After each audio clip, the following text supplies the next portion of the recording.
Welcome to The Crucible, Conversations for the Curious. I am Hamish, your host. This podcast is for anyone going through awakenings, trying to make sense of life, whether dark nights of the soul, needing to make life-changing decisions, struggling with addiction or critical illness, or simply realizing that their life as they know it is not aligned to values and purpose. You are not alone. You can get through this, I promise you. Life is far more beautiful on the other side. Hi everybody, today we are talking with Kate. Kate and I first met about a year ago on a shamanic practitioner's course in the middle of Ireland. It was the most incredible experience, and yeah, we got to know each other, we got chatting, and over the 4 months that we were doing that, we had an incredible time learning about new ways of living and being and tapping into what was really important to us. So Kate, thank you so much for being here today. Thanks for having me.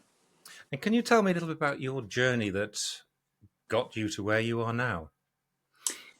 So, yeah, I was very pleased to meet you, Hamish, on the shamanic course because that was a real turning point in my life.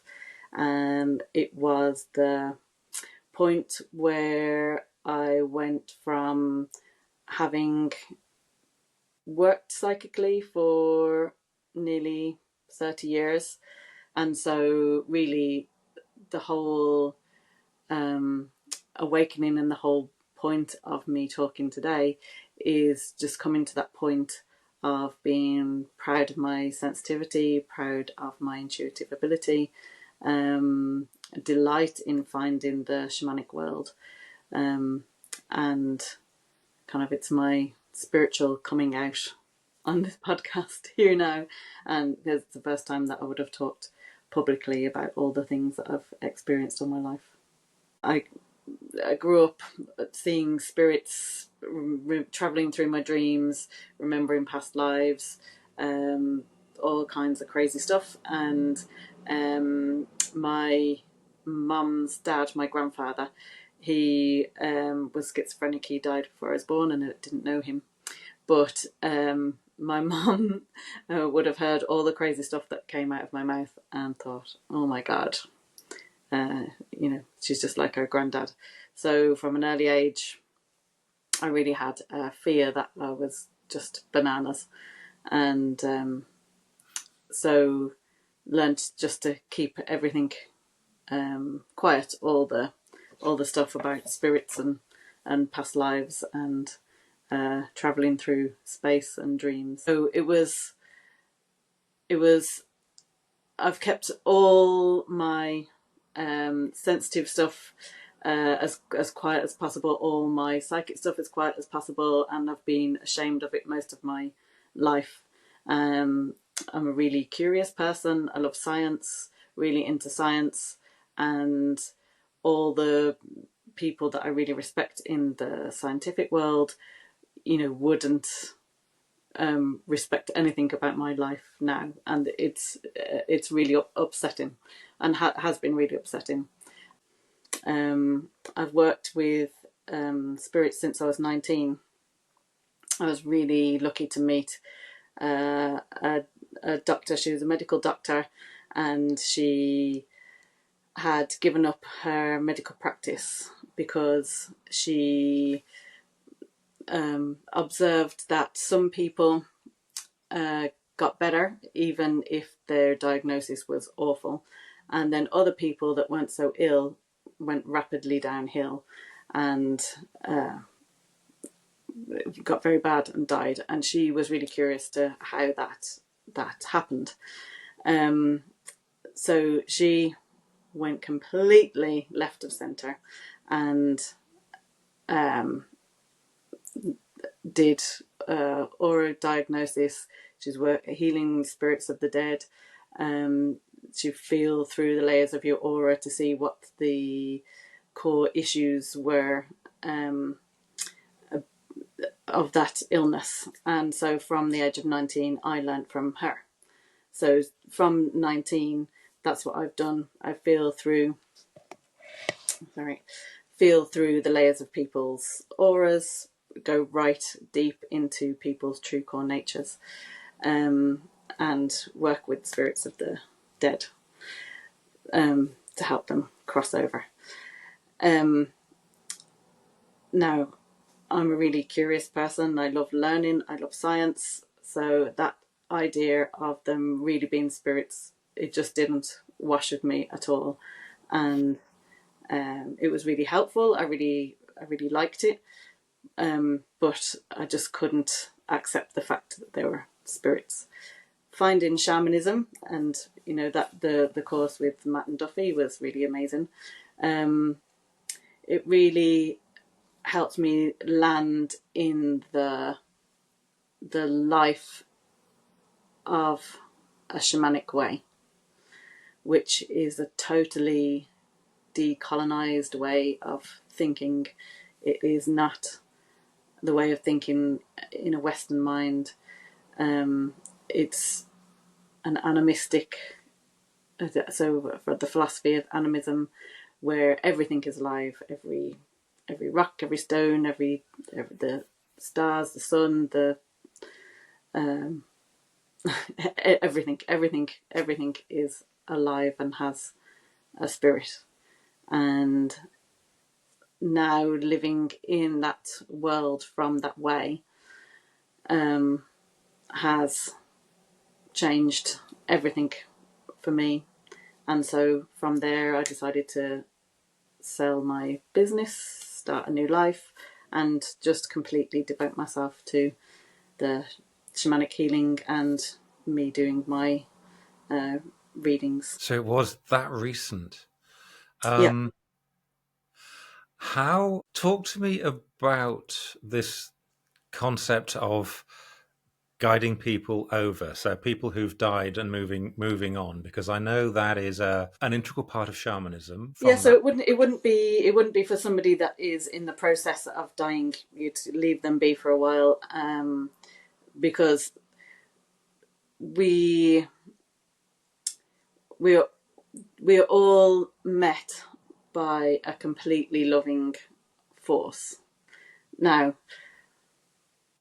if we live our lives mostly not aware of that and feeling very alone and isolated, as a lot of people do, sometimes when you die, it's really hard. One, sometimes people don't even know they're dead, especially if it's a shock, or in a tragic way. And two, if you don't have that connection with spirit, you can just stay in the mode that you were in life. So if you were, constantly busy and you're completely disconnected, you can still remain like that after you die. So when I'm working with the spirits of the dead, there doesn't have to be any family member or a person in transition. It's never like that. It's always either people having spirits attached to them, or spirits attached to a place. So, we're all, so our natural state of being is to be radiant, and so our life force comes up, flows through us, flows out. That's our natural state. Now, most of us forget that because we're just in life mode and we have our defensive behavior patterns, and we just go along life, on whichever automatic pilot we've got going on.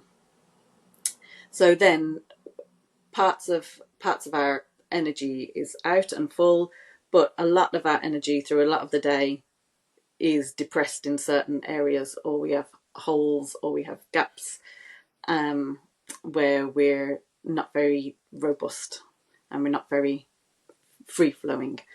And so it just creates vacuum space. So any spirit that's around, and there's lots of spirits that are around and that are lost, don't know that there's help.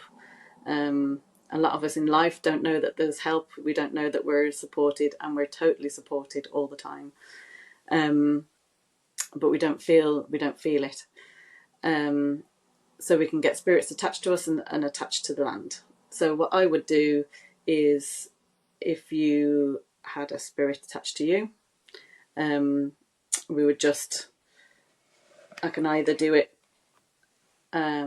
remotely, or all I would do is just hold your hand, and I'd wait for my feeling to change into another feeling, and then I would talk as the spirit, and then I would talk through one, sometimes letting the person know that they've died. That's always a good starting point. A lot of them don't know. And you make them aware. It's the same as how I would work with a living person. You feel through their feelings until you get to their true core nature. And from our true core natures, we know that we're connected. We have access to spirit. We have access to support, and then there can be a good transition. So it's a healing. Mm-hmm. It's a healing, but the clients are dead and they don't pay very well. Okay. So your belief structure is we are spiritual. So what's your comprehension around who we are as humans, or what we are as humans? Because we're not just a sack of meat. No, we're not. And this is the whole nub of the matter, and the whole nub of my awakening is that we're not just a meat suit. So Buddhists would say that suffering is a belief in separation. And if you just believe in the meat suit, which it's very easy to do, and even from me being able to see spirits, being able to travel distances from when I was a very small child, and having experiences that are exactly the same as ancient shamans that have been recorded for centuries of millennia. There's just the same experiences go round and around again. You see it in different cultures, different histories, different parts of the world. It's just amazing. There's so many similar journeys and similar experiences. So from a child, without being exposed to any of that, and there'll be a lot of people listening that would have had those experiences too. You're not alone. Find shamanism. Go check it out. So if even having all those experiences and being aware of spirit, still I couldn't believe, still I couldn't accept any of the idea of talking to spirits. It just, East and West mind just didn't meet anywhere. But now, having the experience, I can really truly understand what the Buddhists are talking about when they say that suffering is a belief in separation. Because if we are just the meat suit, and it is just you as a meat suit with a horrible environment, then it's really easy to have defensive behavior patterns, to have to put on all this armor, to go for the material all the time. But if we're not just a meat suit, if we are connected into this spirit world, all of a sudden you feel the people around you, you feel your ancestors, you feel the love, you feel the oneness. And it's not just you as a meat suit and the world, it's you as a flow of everything. You are totally part of the infinity of existence. You're vast. And through the shamanic journeys, I just kept getting a sense of that oneness, that belonging, being part of a family, because being part of a family in the real world is quite difficult. Most people's families are quite difficult. It's a challenge and a half. And to find that working ancestrally, which is also part of shamanism, that I'm entirely surrounded by a loving family that goes back, to the beginning, to pre-human. Yeah, and that's some feeling of belonging. Now, I'm curious, how did you manage to make sense? Because there was a big disconnect. As you said, there was this spiritual aspect which you just couldn't bring together, and you put so much shame into it. How did you manage to eradicate that shame? The answer to your question is a lot of damn fucking hard work. And finding very safe places repeatedly, because you can't do any healing work without finding safe spaces. And like you said, you found that your superpower was creating safe spaces, and that is such a huge gift and a huge contribution to the world, because you can't, like, finding a safe space, that is job number one, because you can talk to family, you can talk to friends, but they can't really hold a true safe space. You really need professionals that it is their gift to hold safe spaces, because you need a safe space, you need a cushion of love around. From there, you can go in and you can look at shame, but you can only look at shame if you're held. So it's finding a truly wonderfully held safe space. So I've done lots of different work in lots of different aspects, and I've been very lucky to work with people that are really good at holding safe spaces, and then relentlessly going in. And the more, as you know, the more you can unearth shame. If shame is hidden, shame survives. If shame is out in the open, it doesn't exist anymore, because once it's unearthed and you're feeling the shame, but you're also feeling loved and held, shame disappears. And you just have to do that again and again and again and again and again.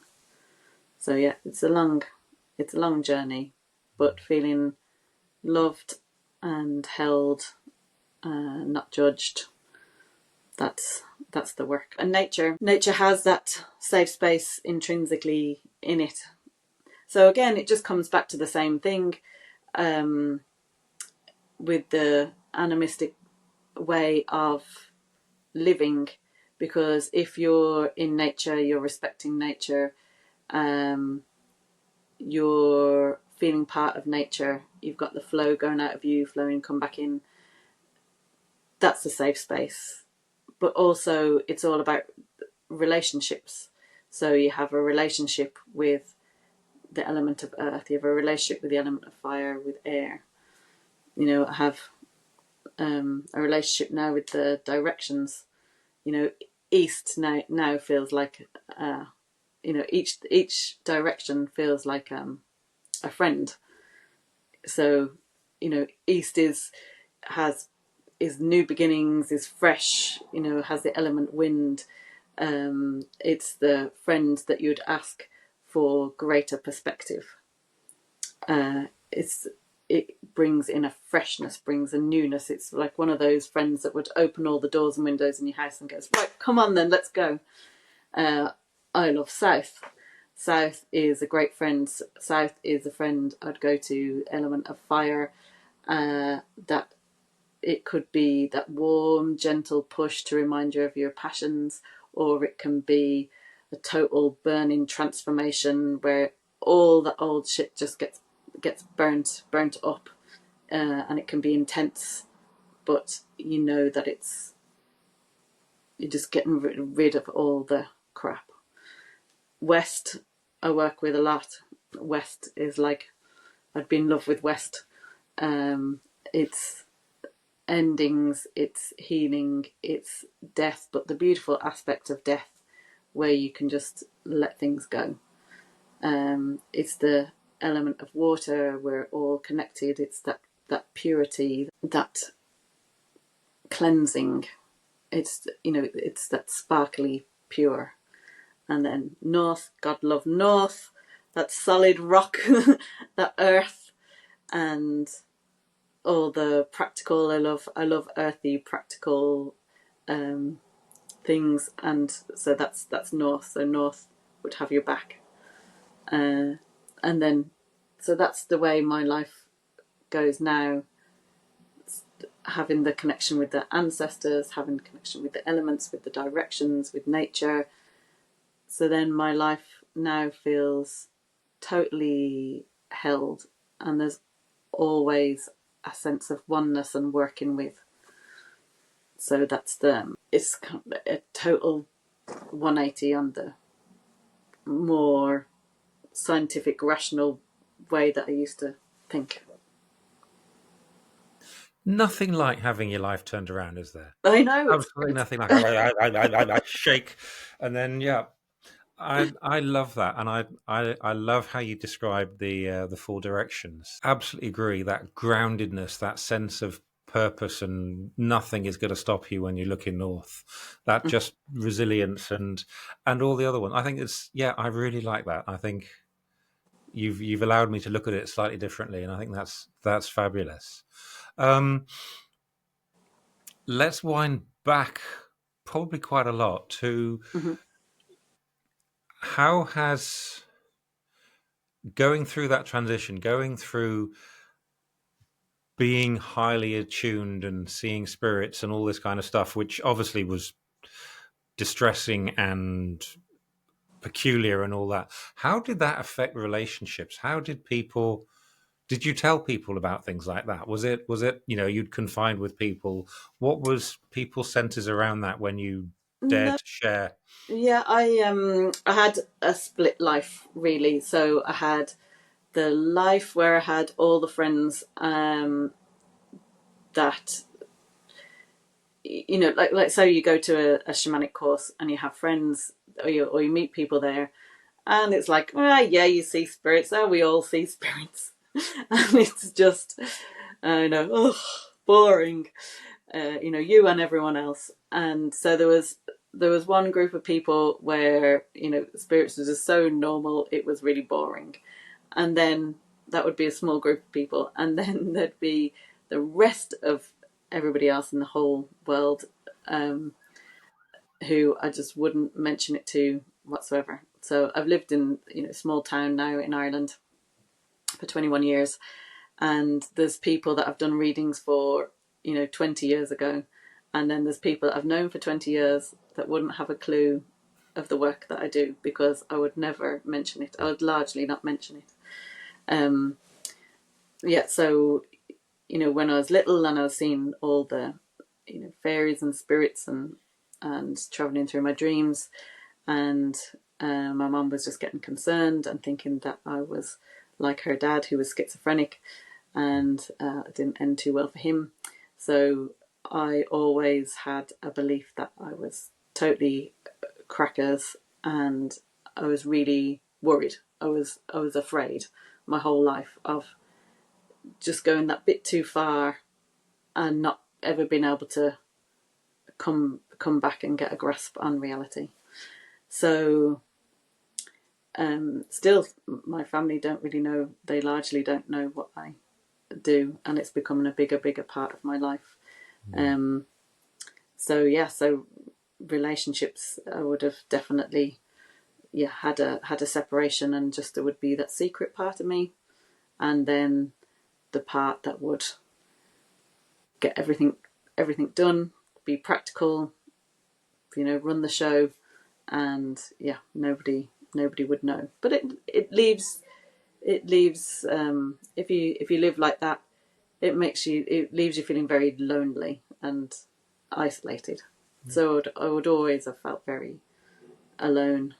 And then of course, if nobody can see you, nobody can love you.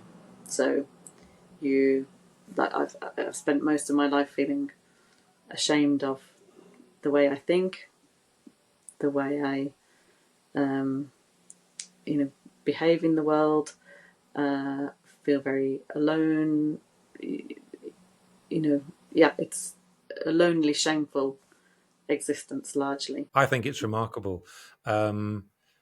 it shows that resilience of humans as well, doesn't it? That we can wear that mask of shame, and yet when we actually decide it's enough, we can just take it off and then Yeah, become true to ourselves. And it's never too late to do that. never too late, never, Um, because shame, most people have it, and I think, and it really is, I think, the deepest and hardest to get to, because you hide it. You can become identified with it so much, and it's hard to separate yourself from that feeling of shame from who you are. It gets really ingrained as part of your personality. So it's it's remarkable work when you feel it lifting, and then I'm, opens up the space for all the love. doesn't it? Mm-hmm. Yeah, absolutely. And it's, I've not seen you since September when we finished the course. But I mean, everything about your demeanor is so much more grounded, so much more peaceful, so much stronger. And it's, you know, obviously it's a joy to see a friend change so much, but it's also peaceful, isn't it? You've able to take that mask off and go, this is me. And yeah, there is, you do lose people. When Mm-hmm. I left Cape Town after the drinking, I lost all sorts of people. As you said, it makes space for love, it makes space for new people, new opportunities.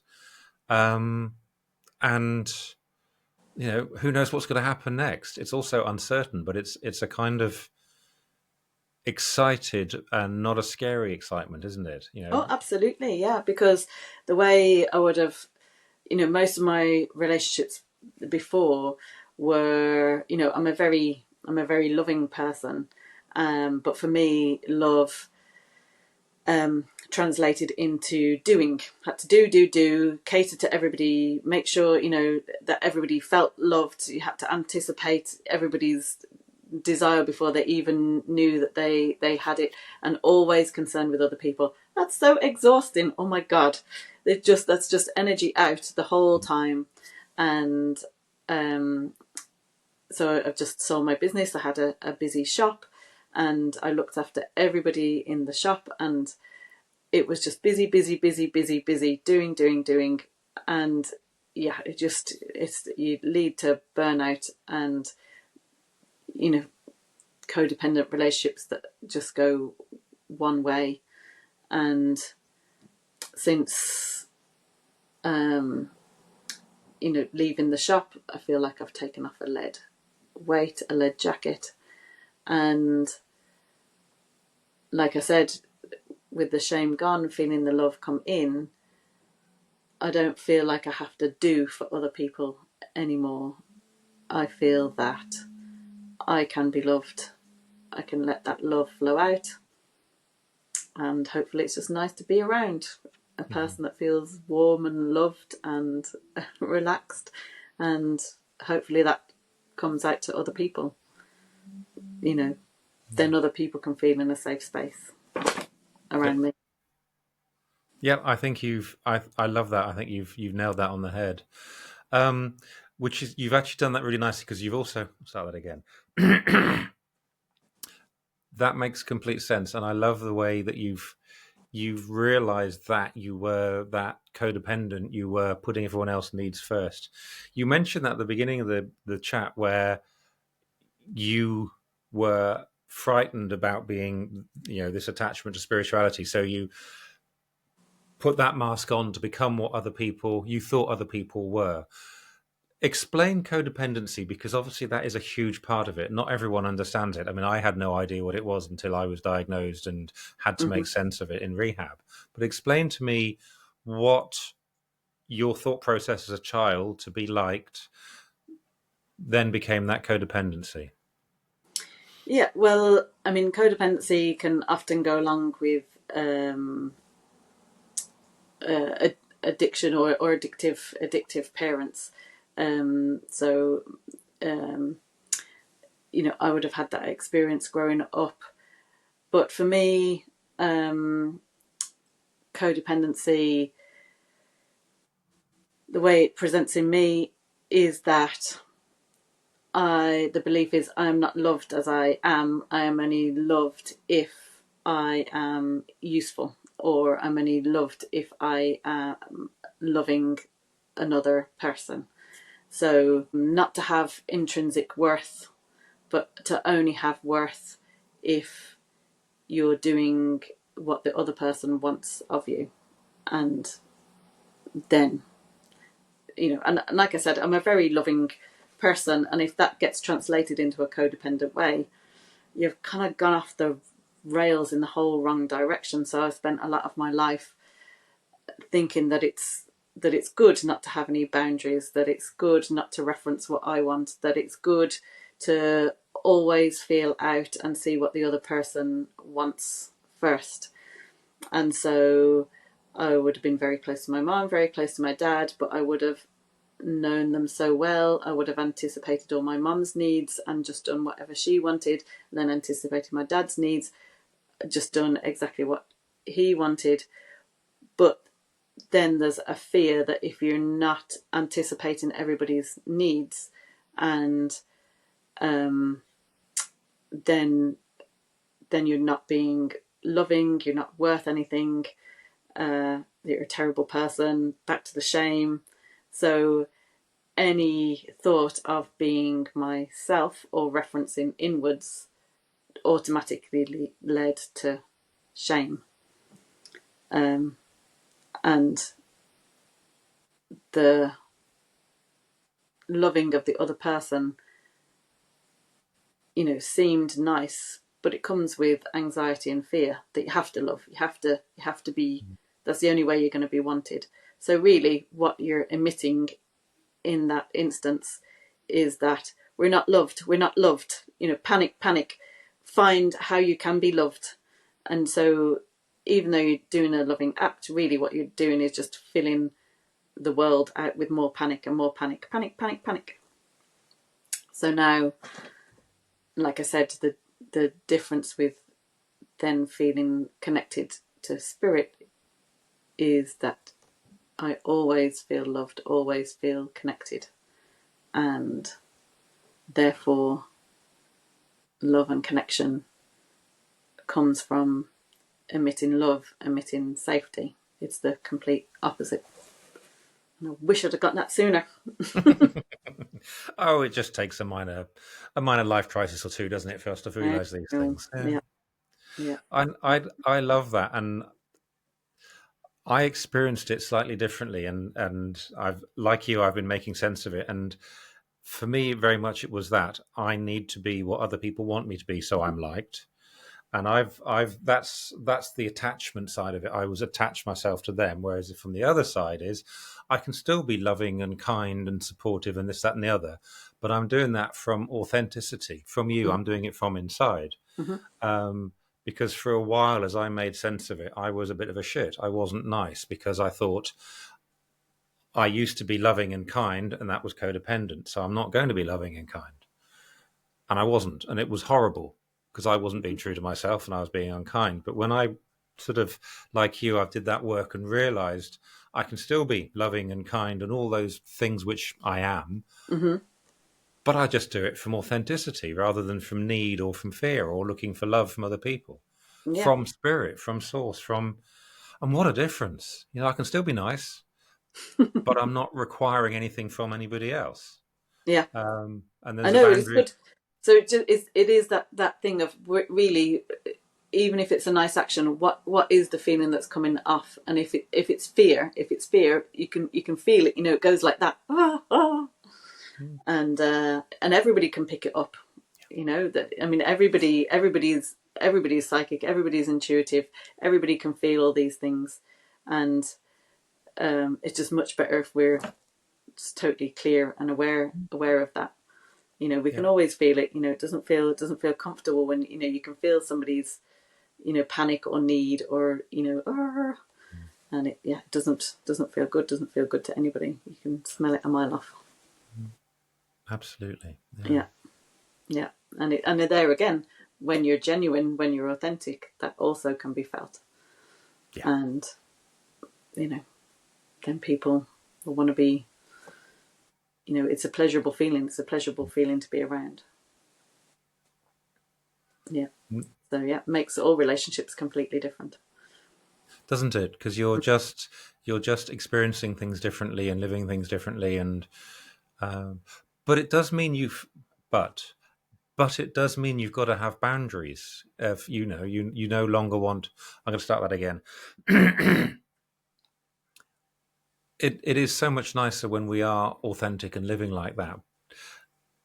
What I've noticed, though, you've got to have boundaries and you've got to be able to protect yourself, because otherwise you're going to be loving and giving, and people are going to exploit that. So how do you then put yourself in a place where you're going to still be authentic, but you're not going to get walked over, you're not going to be manipulated or bullied or coerced by other people? Because that seems to be a common problem with people who are kind, certainly empathic. They're easily manipulated if they're not sensible or clever. Yeah, absolutely. Yeah. I mean, boundaries is the key issue.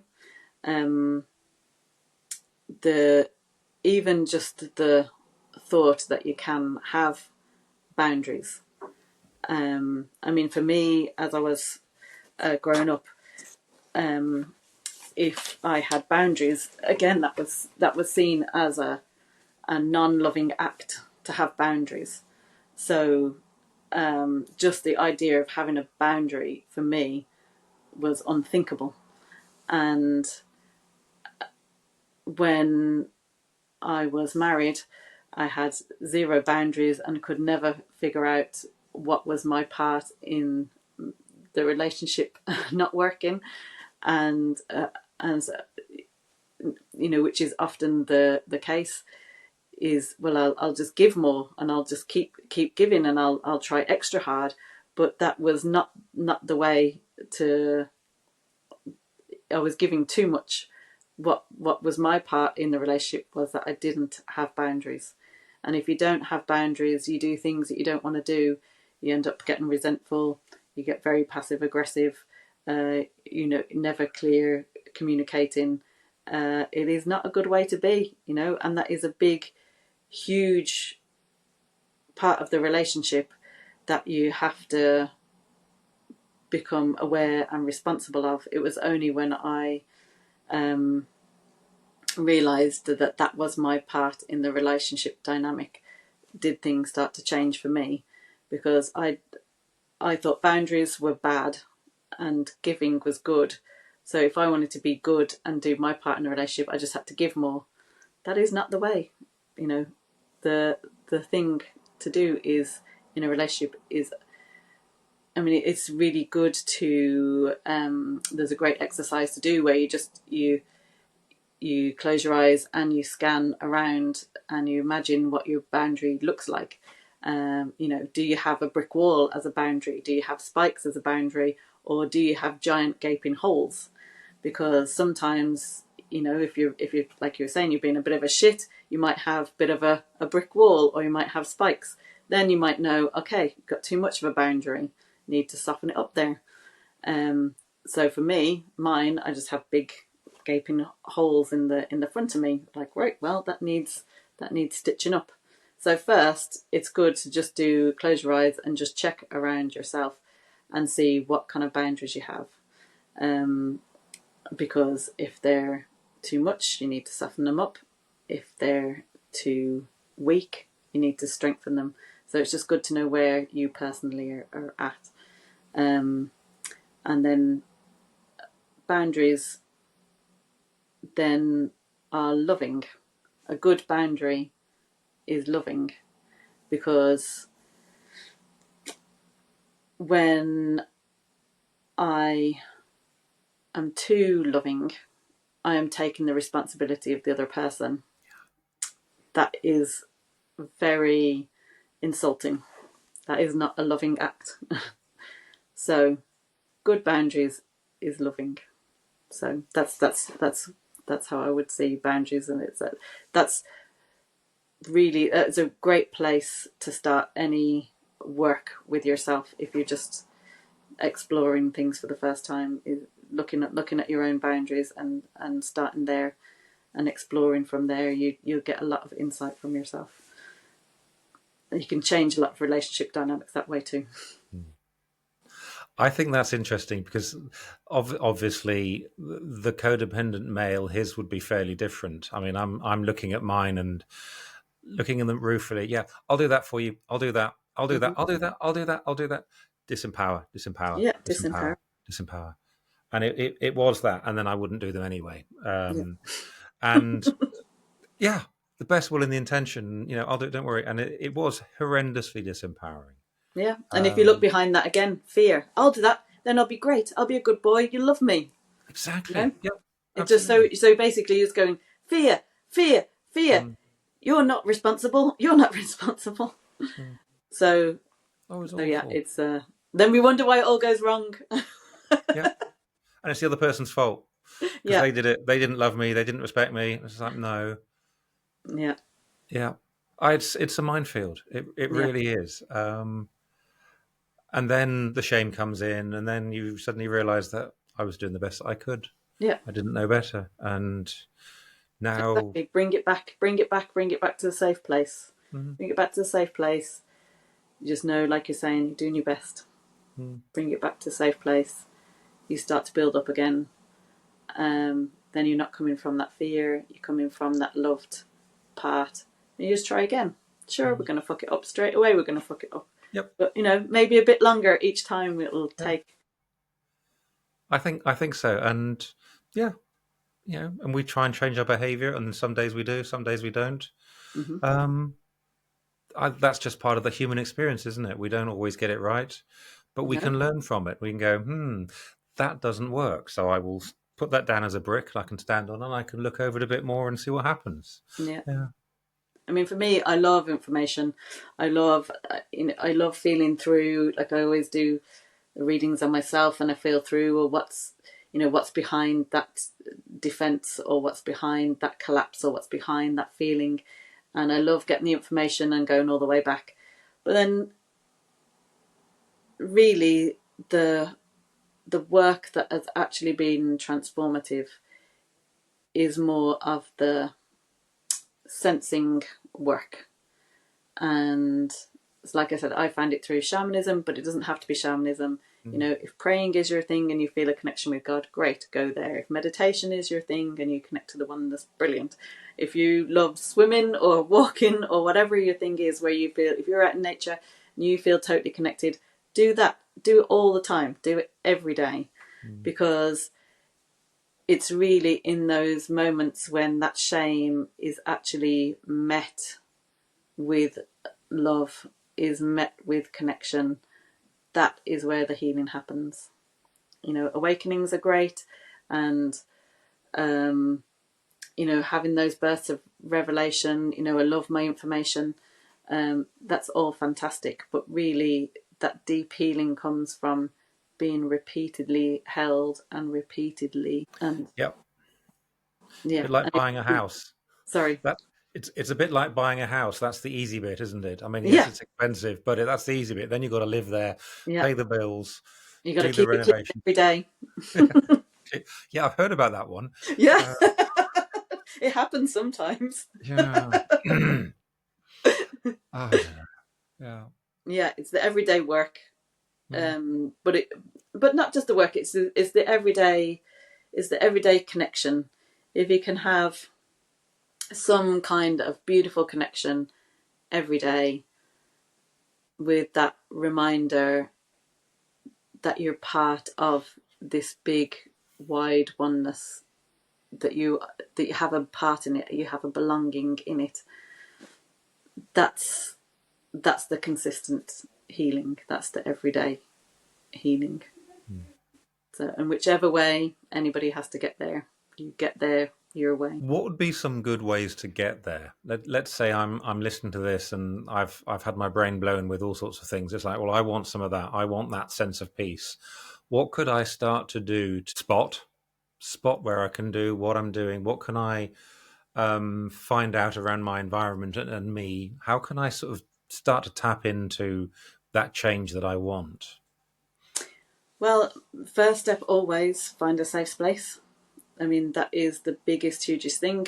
But, we were, humans that are around other humans that are mostly just in a state and we're around these other humans and our heads are wrecked and we often just don't feel safe ever.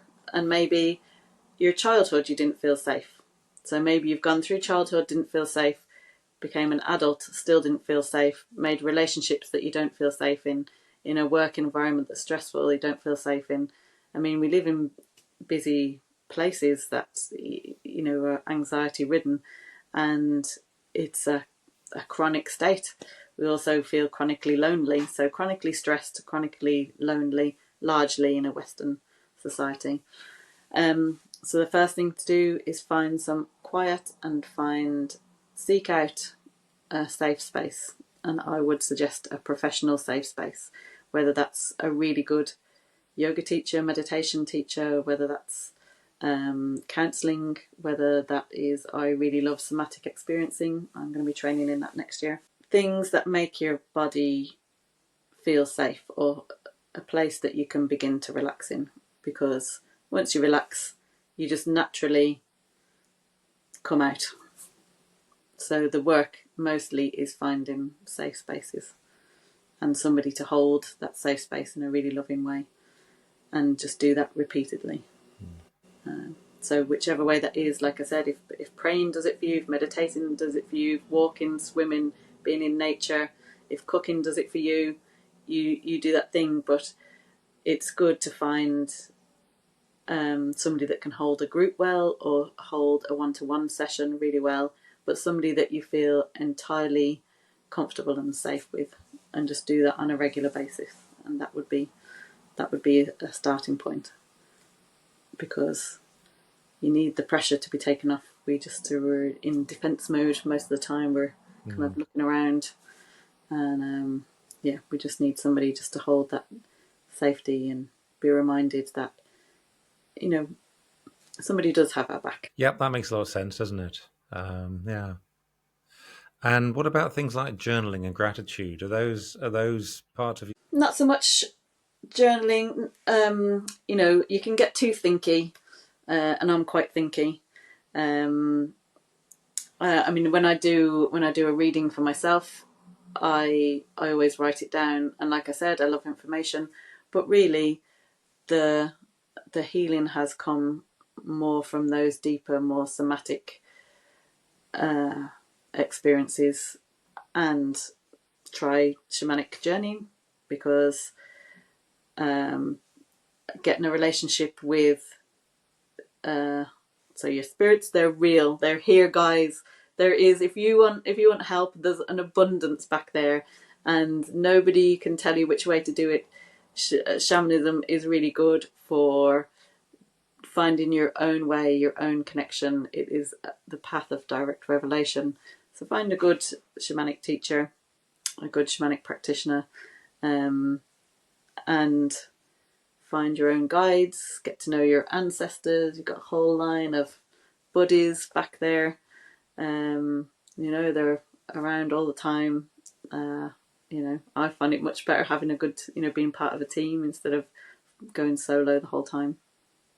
And then, you know, get to know your directions. Even the directions can be your buddies. Everything ends up being your buddy.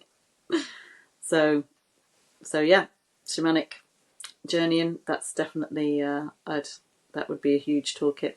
Meditation, yoga, some kind of body movement.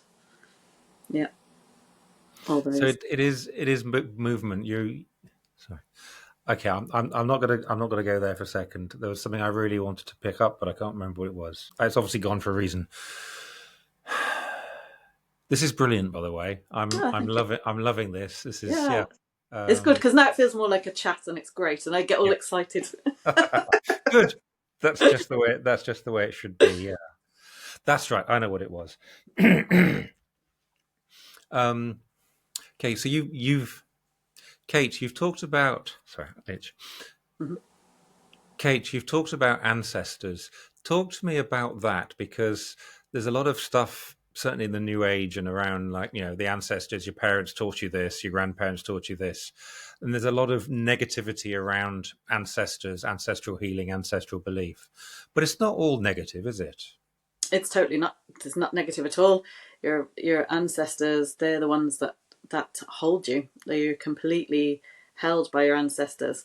Now, if you have a tricky family, which has got to be like 99.99% of people, you might balk at the idea of contacting your ancestors because they might not have been very nice in life.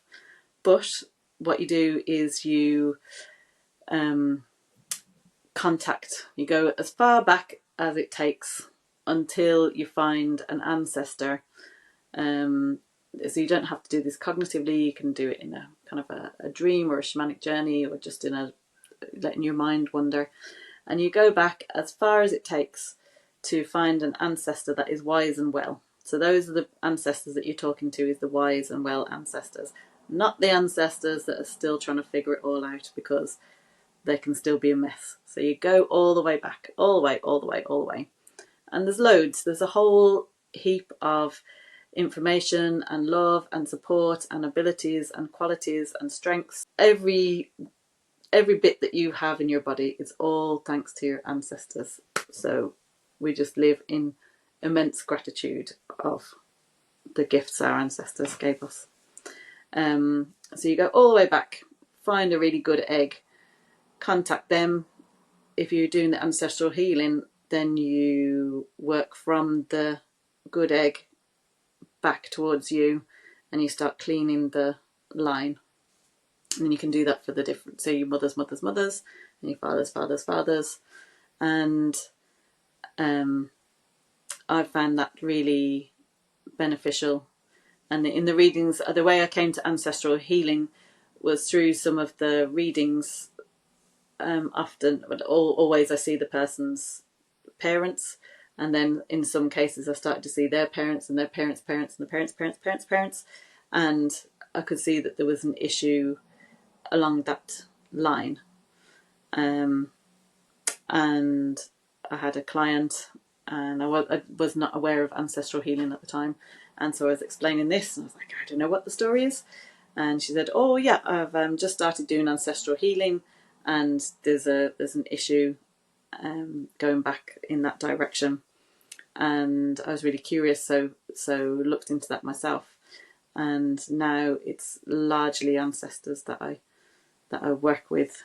And yeah, they have all the knowledge. They've been there, they've done that, they've got several t-shirts, and yeah, it's all good, it's all positive.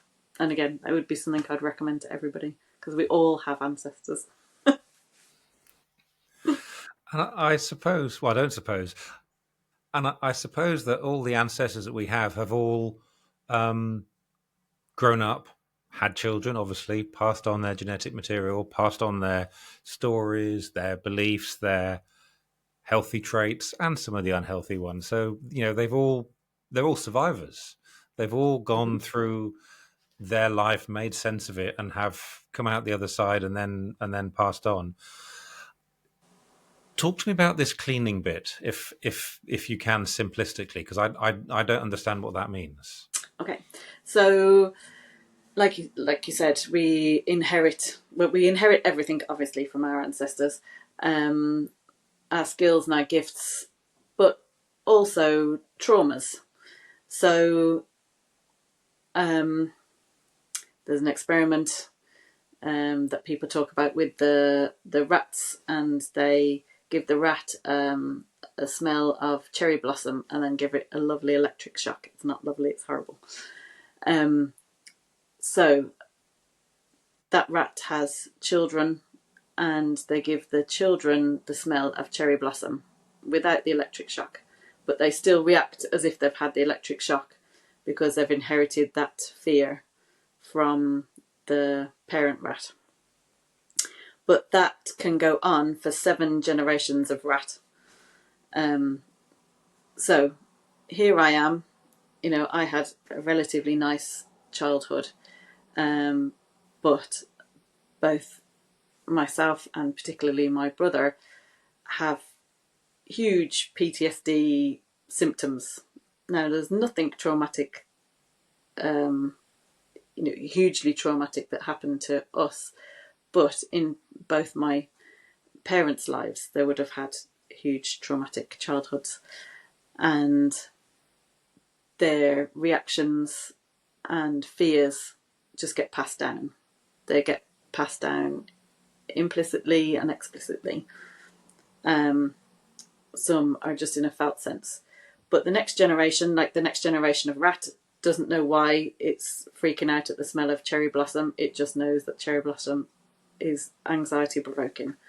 So this is what happens in humans too, that we have lots of fears or trauma responses that don't come from anything in our direct experience, but they would have come from parents, and sometimes the parents' parents. And then that can carry on all the way down, so you can have a long lineage of a particular type of defensive behaviour pattern or relationship dynamic or addiction. The infinite varieties, but it can be passed down.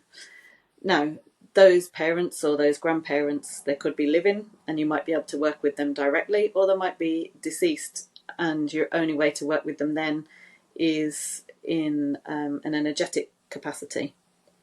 So, like I said, you wouldn't want to just go straight to the traumatized parent or grandparent. You'd want to go all the way back till you find your good egg, to find your wise and well ancestor. And then you help bring in the authentic, true qualities and abilities to meet the traumas of the present. So it's a bit similar to what you do in counselling or any kind of therapy. You'd have the anchor of your authentic true self, the part that feels supported and loved, and you'd bring that up against the trauma, your fear response, your defensive behaviour patterns, and you just slowly introduce them again and again and again, so that the trauma meets the love and the support, and then eventually it's calmed down until they can go together, and the trauma can be supported by the love or your authentic true qualities. So it's the same with the ancestors. You bring in your wise and well ancestors to come and meet your trauma ancestors, and they meet, and a healing can take place. And then you can kind of clean the line from all the way back into the future. And then you find big things release in yourself, relationship dynamics change.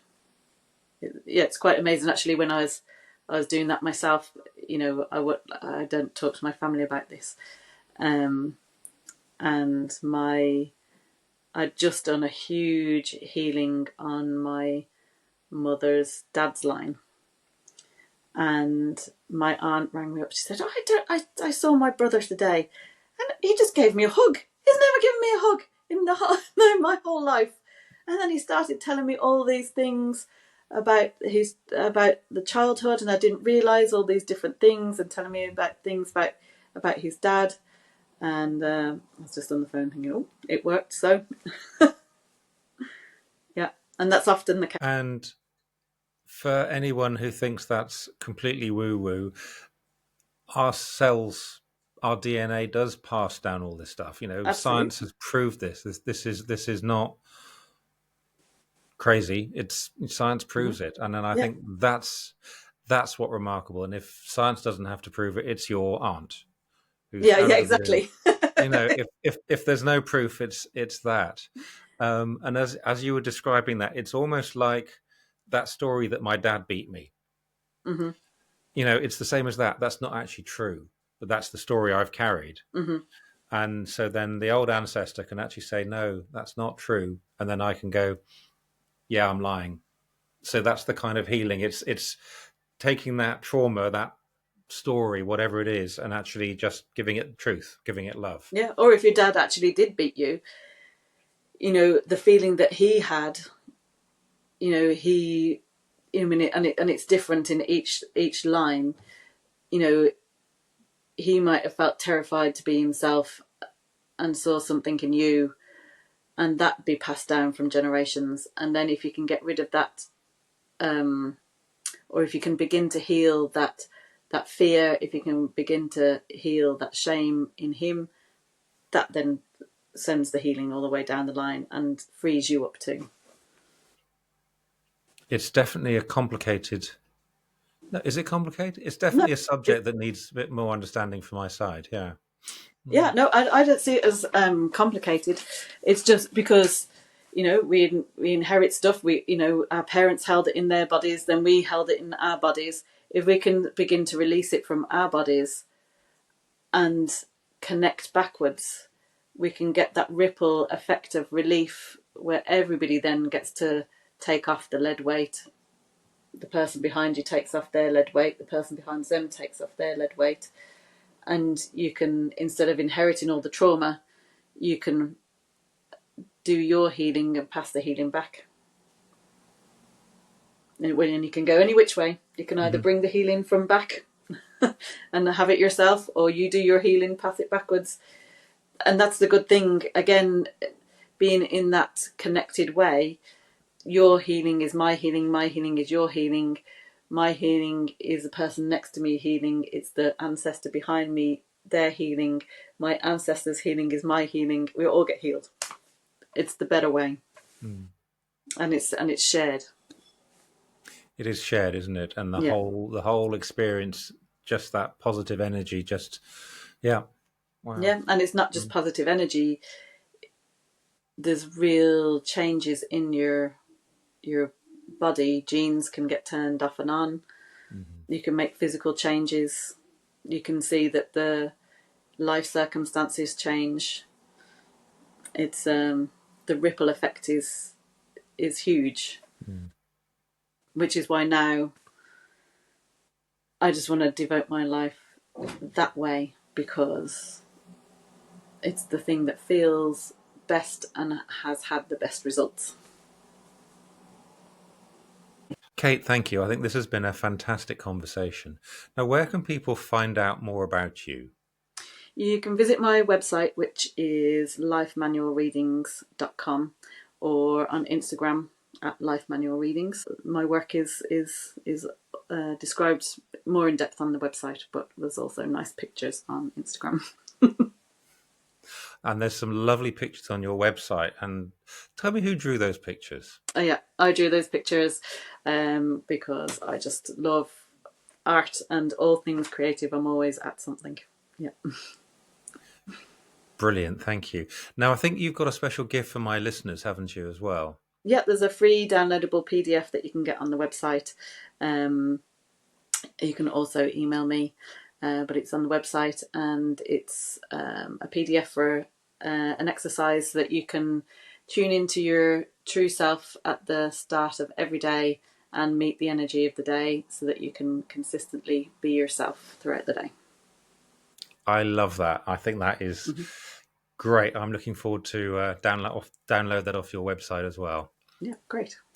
Thank you. And then one last question, Kate. What is your superpower that you have gained from your awakening? My superpower is the thing that I was always ashamed of, which is my sensitivity. And it's the sensitivity that make me aware of all the beautiful things that exist in the world and help to navigate them. And that's what it's all about. I think that is lovely. And as you said that, what I really felt was that is the biggest piece of self-forgiveness that you can do. You've forgiven yourself for that shame, for being unable to make sense of your life. So I think that is really, really precious. Yeah, so thank you ever so much. Thank you. It's been lovely talking to you, Hamish. Thank you for listening to this episode of The Crucible, Conversations for the Curious. If these powerful stories of transformation resonated with you, be sure to like, subscribe and share this show with anyone who you think could do with a dose of inspiration for their own journey. I would really appreciate it if you could make any comments on your favourite podcast platform as well. That helps me reach more people. All the important links and information are in the show notes below. Thank you very much for listening, and catch up with you soon.